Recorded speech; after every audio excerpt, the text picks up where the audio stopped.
Hello, and thank you for watching my video and considering me for the English position at Glenbard East. My name is Amanda Burke, and I am a long-term sub at Evanston Township High School, where I teach freshmen earn honors and seniors psychoanalytical literature. I have 1 year of experience, and I am interested in Glenbard East for the following reasons. The collaboration among staff and focus on instilling competencies within each student creates a learning environment that I want to be a part of. I student taught at Glenbard West, where I saw this work firsthand.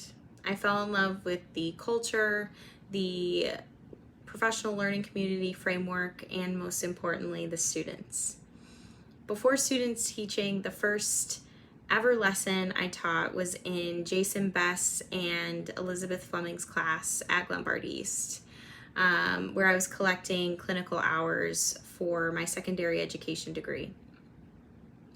As I reflect on early stages of becoming a teacher, I often think about how Jason and Elizabeth were so kind, gracious, and supportive and empowering. I want to grow and learn alongside educators that foster a growth mindset and create a supportive environment, which I have witnessed firsthand.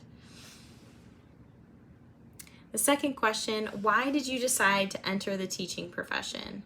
What or who has been the biggest influence or had the biggest impact in or on your career thus far?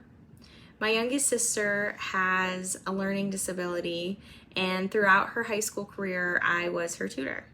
So witnessing her light bulb and aha moments gave me so much joy and a sense of purpose being fulfilled. That experience sparked an interest in teaching, but it wasn't until my first ever observation hours. And funny enough, it was during COVID. Yes, my first ever interaction with the education profession was through a screen. The English teacher I observed was tremendously talented and adapted her teaching style through technology, creating engaging lessons, and really building meaningful relationships through Zoom. I thought if that I can emulate an ounce of that teacher's ambition and love for teaching students through literature, I'm going to impact many students' lives, and she still inspires me today. Number 3, discuss a few strategies you use when students are struggling. Overall, differentiate instruction first and meeting students where they're at to ensure I'm providing equitable education. There is no one-size-fits-all lesson or unit to meet the needs of all learning abilities within a classroom. And so with that being said, I build in executive functioning strategies to help students manage time and really breaking down assignments.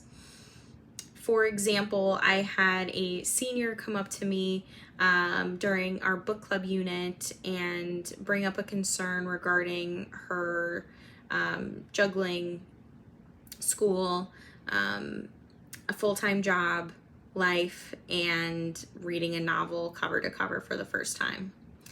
And with that, we decided to create a reading calendar where it broke down each day and how many pages she would need to read a day to finish the novel on time before her senior year came to a close.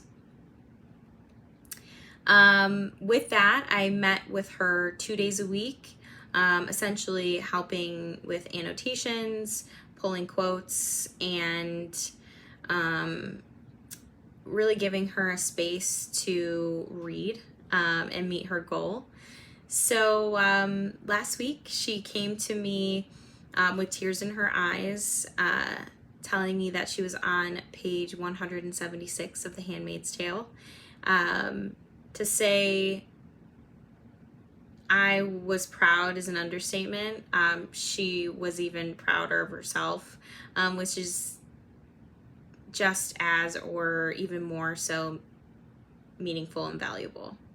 So I find SEL and creating meaningful relationships with students to be of utmost importance, and learning about students' interests, cultures, identities, and really who they are allows me to curate an environment and lesson plans that align with their identities and interests and needs. But finding solace and understanding through literature is why I became an English teacher. Number 4, what past experiences have helped you understand the impact of race, culture, and ethnicity on teaching and learning? So working at Evanston Township High School allowed me the opportunity to work with a diverse student and staff population. And not only that, diversity and equity is at the forefront of Evanston's mission. And it's like nothing I've seen before in any other school. So this experience has given me insight and into the work that I need to do independently, a lot of self-reflection, and I'm responsible for researching and practicing culturally responsive education and pedagogy. I'm currently reading For White Folks Who Teach in the Hood by Christopher Emdin. And the combination of both my experience teaching in a diverse population and completing equity training at ETHS has impacted my teaching philosophy in the following ways. So understanding cultural context, critical reflection on my own teaching practices, recognizing that there are power dynamics, providing opportunities where students can promote, or where students are able to promote their own voice and agency, and having SEL or social emotional learning and building meaningful relationships with students really being the forefront of my teaching philosophy. And the last question here, what is the most interesting thing about you that is not on your resume? Well, I'm currently enrolled in an ESL endorsement program through St. Francis University, and my anticipated graduation is May of 2025.